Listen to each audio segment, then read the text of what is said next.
Waterhay farm. It is about 75 hectares. It is between Cricklade and Cirencester in Wiltshire. We're all permanent pasture and we have 97 cows. Basically, we wean all the calves at about 10 months and they go to my brother and father's down the road. So our main focus is on managing those mothers, grazing them for as long as we possibly can on our permanent pasture, and then they're currently housed indoors over winter between December and March. Half of them are fed hay, all the dry ones, and they calve in about March, and we've got the other herd which calve outdoors in July, and we make silage for those, so a mixture of hay and silage. And then we also buy in a significant amount of standing hay from other floodplain meadows in the locality. We produce our own replacement cattle, but we also have an on-farm butchery. So 50% of our animals are now going direct to customer through a meat box scheme or direct to butchers as carcasses. My parents bought Waterhay farm in 1950. We always had a small herd of cows, so they were turned out every day right throughout the winter, so they were often out here if it wasn't in flood. In those days it was very unusual if they had to keep off the floodplain for 2 weeks. Keeping them off 3 weeks through flooding was almost unheard of. These days you wouldn't dare keep cattle out here in the winter. It's just the surrounding has changed. A lot more flood water coming off of surrounding housing, so flooding is much more prevalent. It's no great problem to us in the winter, but it is a real pain if it floods in the summer. There's a lot more reeds in the river which slows the flow and it takes a long time to go. We're not organic, but we are pasture for life, and I think our beef customers are more interested in the fact that we're pasture for life. We don't feed any grain whatsoever for the full life of the animal. Nobody really asks, are we organic? And if they do, we can soon have the conversation and say, well, why should we be organic? We don't buy any chemical fertiliser. The only spraying we do is spot spraying.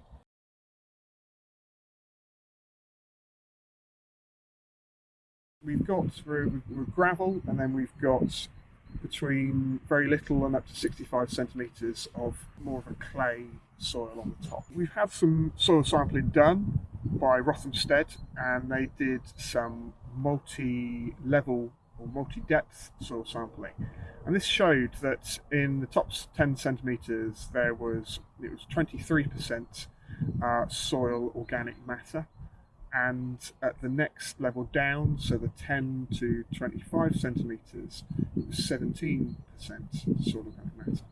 And so that is roughly double the non-flooding lands and a little bit more on our farm. And that was in our hay meadow. That was under species-rich hay meadow. It just shows quite what a phenomenal amount of carbon can be stored. That's partly why the sward is resilient and the land is resilient, and can take being underwater for several months and then come back.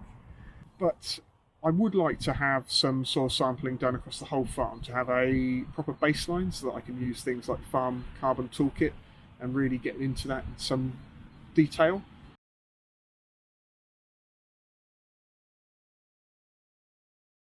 Roughly about a third of our land you would class as floodplain, so it floods regularly. We've had a run of really good years where we've made some excellent hay here and at North Meadow down the road, and that has now become a real mainstay of our overwinter forage supply.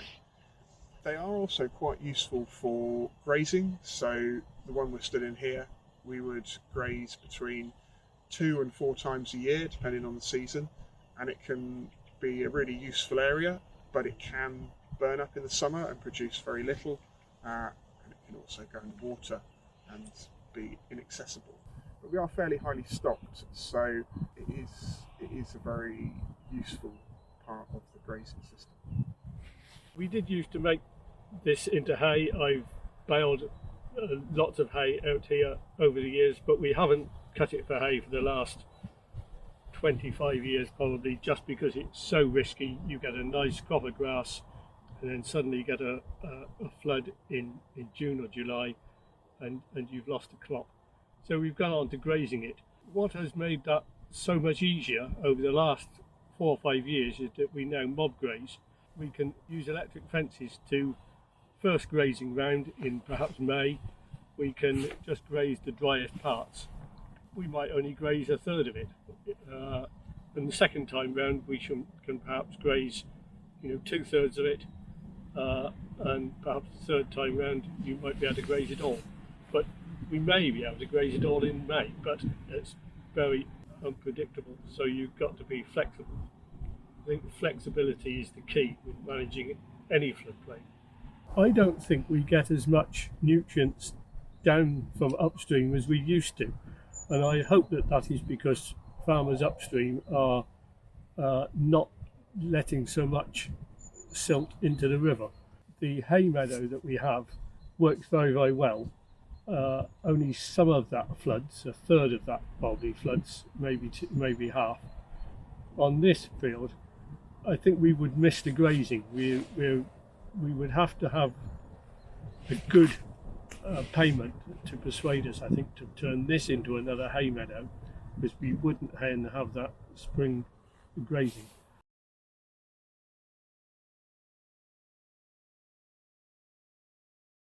So on the hay meadow side, I'm really interested in biodiversity, and you couldn't get a better kind of spot on the farm in order to find a really wide range of plants, insects and birds. So if you want to go and find interesting species of dragonflies, butterflies, it's a great environment. And it still produces normally a really useful amount of hay and aftermath grazing.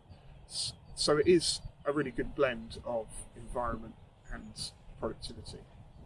We feed our hay to our dry cattle, and in terms of energy and protein requirements, it fits the bill. It's really good. We've done a little bit of metabolic testing as well to look at, I guess, the science, and it's great. It also is highly palatable, so they really enjoy eating it, and the intakes are really good. The field that's managed as a hay meadow and north meadow is cut once a year. We generally cut it, if we can cut it in June, that's great. That's for two things. One, the quality of the hay is great. That kind of relationship between volume and quality is probably at its optimum.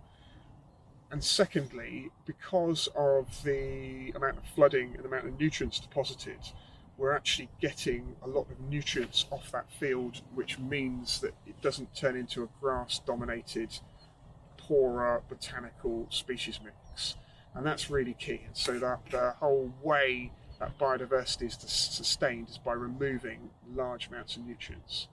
So it's getting cut once, kind of as early as possible.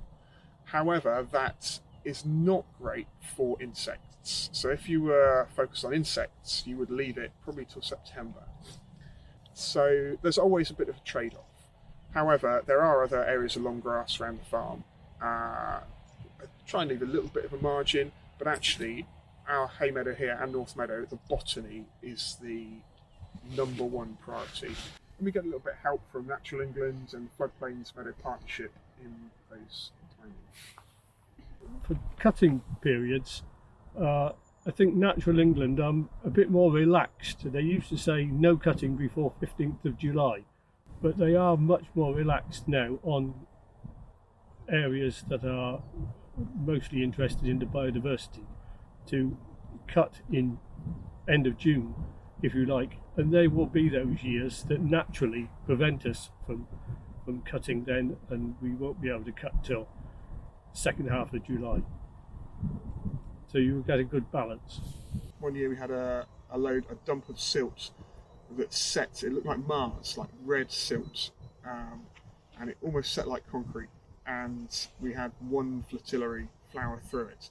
But unbelievably, once we got to May, it all got going. We had a bump of hay yield, really diverse plants. So that is, I would say, it's an incredibly robust, resilient mix of species, and they hold the soil in place.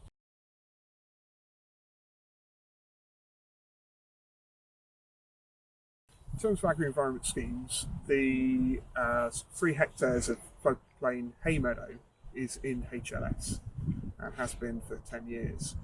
That is, I think it was useful in kind of setting up a management system and probably not being able to graze it and focus on the biodiversity. And we get paid around £700 a year for that.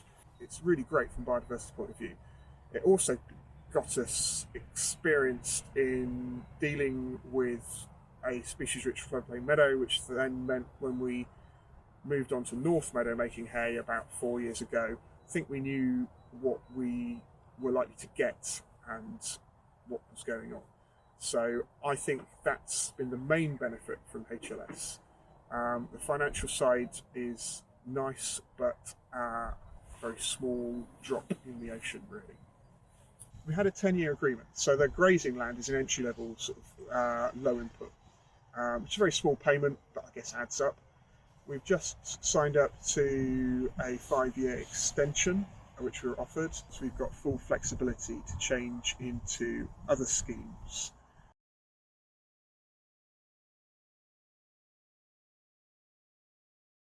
In terms of the sort of wider benefits of the floodplain, we've got a small glamping enterprise, and it's a draw for some of the visitors, especially who are here in kind of May and June and April. I would also say that when we do farm walks and the branding of the meat business, that includes Snakes and Fritillaries and Great Burnett, and so yeah, the floodplain area of the farm is tied really intrinsically to the meat business. And essentially we are selling meat off the back of the floodplain biodiversity. At the moment, no matter what you might hear, there is a demand for it. We have a really good group of customers. We have to work hard to keep them, but people want to eat meat from agroecological systems.